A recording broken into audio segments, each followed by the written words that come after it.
అంటే నెట్వర్క్ మార్కెటింగ్లో వచ్చిన తర్వాత చేసే మిస్టేక్ 100% ఇంకొకరి మీద డిపెండ్ అవుతూ ఉంటాం. ఆ డిపెండెన్సీని మన కింద డౌన్లైన్కి నేర్పిస్తూ ఉంటాం. జనరల్గా ఇది any direct selling industry base అయింది టైం కాంపౌండింగ్ అనే ప్రిన్సిపల్ మీద. సో మనం ఏదైతే టైం పెడుతున్నామో అక్కడ ఏదైతే నేర్చుకున్నామో మీకు తెలిసిన each and every single point, అది రిజిస్ట్రేషనే కావచ్చు, అప్లికేషన్ ఓపెన్ చేయడమే కావచ్చు, లేదంటే పేమెంట్ చేయడమే కావచ్చు, అది ఏదైనా కానీ సరే ఎంత త్వరగా మీరు కింద వాడికి నేర్పిస్తారో అది మీకు ఫాస్ట్గా డూప్లికేట్ అవుతుంది. అలాగని చేయలేదు అని అంటే ప్రతి ఒక్క పని డిలే అవుతూనే ఉంటుంది. సో మీకు వచ్చిన పని మీకు 10 మందికి నేర్పించారు, వాడికి కూడా నేర్పించమని చెప్పారు అనుకోండి, ఏమవుతుంది? స్పీడ్గా కాంపౌండ్ అవుతుంది, ఫాస్ట్గా ముందుకు వెళ్తుంది. సో డైరెక్ట్ సెల్లింగ్లో ఫస్ట్ అండ్ ఫార్మోస్ట్ థింగ్ అది ఉండాలి. రెండోది అప్లైన్ చేయి వదిలిపెట్టాలి, డౌన్లైన్ని కూడా రైట్ టైంలో వదలడం కూడా రావాలి. అది వదలాలి అంటే ముందు మీరు వాడికి నేర్పించుండాలి.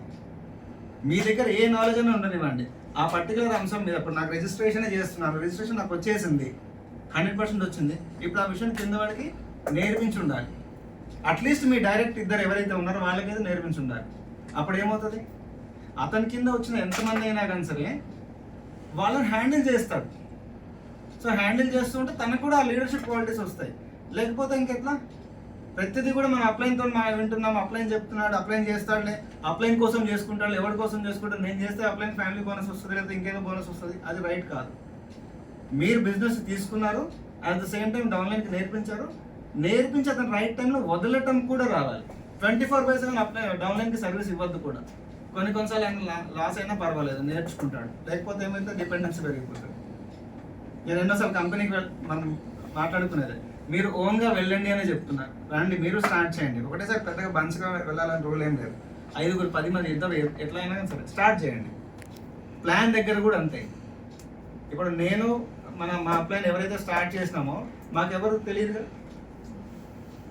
కంపెనీ తెలియదు, ప్రోడక్ట్ తెలియదు, టెస్టిమోనీస్ లేవు, అసలు ఏ ప్రోడక్ట్ ఎంత అమ్ముతారో కూడా తెలియదు, టీవీ కూడా తెలియదు.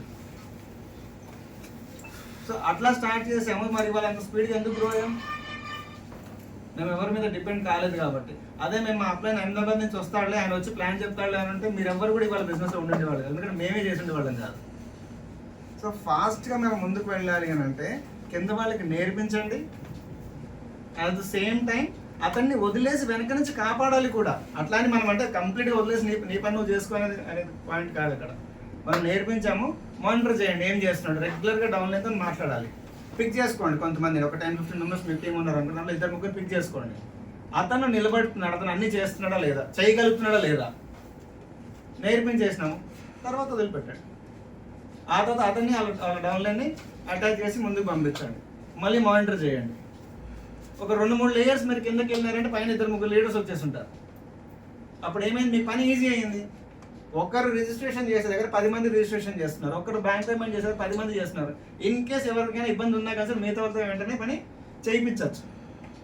మన 1 మినిట్ కూడా ఇది ఎప్పుడు తెలుస్తుంది అంటే, మీకు ఏదైనా మ్యాచింగ్ ఉంది రైట్, ఏదైనా సీలింగ్ వెళ్తుంది, నైట్ 11:58 లోపల మనం పేమెంట్ చేయాలి, ఒక వ్యక్తే చేస్తున్నాడు, అతని మొబైల్ ఛార్జింగ్ అవ్వడమో లేదంటే సిగ్నల్ లేకపోవడం ఏదైనా మిస్టేక్ జరిగితే ఎంతమంది ఎఫెక్ట్ అవుతారు అక్కడ? సో మంది ఈజీగా తీసుకునే బిజినెస్ కాదు. నెక్స్ట్ డే పొద్దున డౌన్లైన్ అడుగుతాడు, నీ స్వార్థం కోసం నాది ఐడి వేయలేదు కదా అంటాడు, ఎందుకంటే అతను 5,000 మిస్ అయి ఉంటుంది. సో ఇటువంటి మేజర్గా వస్తాయి కాబట్టి కొంతమంది నేర్చుకొని ఉండాలి. నాకు తెలిసి అందరి దగ్గర నాలెడ్జ్ ఉండాలి, అందరి దగ్గర ఉండాలి. అప్పుడు ఎక్కడ మిస్టేక్ జరిగే ఛాన్స్ ఉండదు. మనమే పట్టుకోవాలి. ఇప్పుడు నేను ఈసారికి నేర్పించలేదు, ఇతని కింద 100 మంది ఉన్నారు, అండ్ బిజినెస్ చేస్తున్నప్పుడు నేను ఆ టీం మొత్తం పట్టుకొని ఉన్నా. నాకు నచ్చినప్పుడు వేస్తా, నాకు నచ్చినప్పుడు వేయను, ఎందుకంటే నాకు ఇంకో సైడ్ ఉంటుంది. నాకు ఒక స్వార్థం డెవలప్ అయిపోతుంది నేను నేర్పించకపోతే. అదే నేను నేర్పించేస్తా, నేను ఆగు అంటే ఆపుతాడా? ఆయన ఫ్యామిలీ బోనస్ కోసం చేసుకుని ఆయన 2 నెలలు వేసేసుకుంటాడు. సో అప్పుడు ఏమైంది? నా ప్రమేయం లేకుండా వితౌట్ మై ఇంటర్వెన్షన్ నాకు బిజినెస్ వస్తుంది. మనం నెట్వర్క్ మార్కెటింగ్లోకి వచ్చింది కూడా అందుకే, మీకు నేర్చుకున్నది కూడా అదే. ఇంతకుముందు ఏ కంపెనీస్ అయినా కానివ్వండి, ఇప్పుడు ఇదైనా కానివ్వండి, మీ ప్రమేయం లేకుండా వ్యాపారం ఎప్పుడైతే జరుగుతుందో అది సక్సెస్ఫుల్ బిజినెస్. Simple sir. మీరు ఒక వ్యక్తి దగ్గరికి వెళ్ళి ప్లాన్ చెప్పారు రైట్, వాడిని ఫాలోఅప్ చేశారు, ప్రోడక్ట్ ఇచ్చారు, ఇవన్నీ చేసిన తర్వాత 5,000 వచ్చినాయి, వెరీ గుడ్ కదా. ఇవన్నీ మీరు ఏం చేయలేదు, ఆయన కానీ 5,000 వచ్చినాయి. అప్పుడు మనకు అది కావాలి. ఇది ఎప్పుడు వస్తుంది? ఓన్లీ వెన్ మీరు కింద వాడికి నేర్పించి ఉంటే. మీరు లెఫ్ట్ ఒక ఇద్దరికి నేర్పించారు, రైట్ ఒక ఇద్దరికి నేర్పించారు, వాళ్ళ పని వాళ్ళు చేసుకున్నారు, మీకు కమిషన్ వచ్చింది, హ్యాపీ కదా. ఈవెన్ ఫోన్ కూడా చేయకుండా మీకు బిజినెస్ వస్తే దాన్ని ప్యాసివ్ ఇన్కమ్ అంటారు. లేకపోతే ఇది లేబర్ వర్క్. ఇది మీరే ప్లాన్ చెప్పి, మీరే డెమో ఇచ్చి, మీరే సర్వీస్ ఇచ్చి, మీరే వాళ్ళ బ్యాంక్ పేమెంట్ చేసి, మిస్టేక్స్ని ఎర్రర్ని మీరు ఫాలోఅప్ చేసి, ఈచ్ అండ్ ఎవ్రీథింగ్ ఫాలోఅప్ చేసుకుంటూ కూర్చుంటే డౌన్ లైన్ ఏమనుకుంటాడు? ఫాలోఅప్ చేయడానికి ఒకటి ఉన్నాడు కదా, మనకి ప్రతిరోజు వస్తున్నాయి పైసలు, అతనే చేసుకుంటాడు అని అని నేర్చుకోవడం. డూప్లికేట్ కాదు. సో కాంపౌండింగ్ జరగాలి, డబ్బులు కాంపౌండింగ్ మెథడ్లో రావాలి, టైం కూడా మీది కాంపౌండ్ కావాలి, టీం కూడా కాంపౌండింగ్ స్పీడ్ మల్టిప్లై కావాలి, లీడర్స్ బిల్డ్ చేయాలి.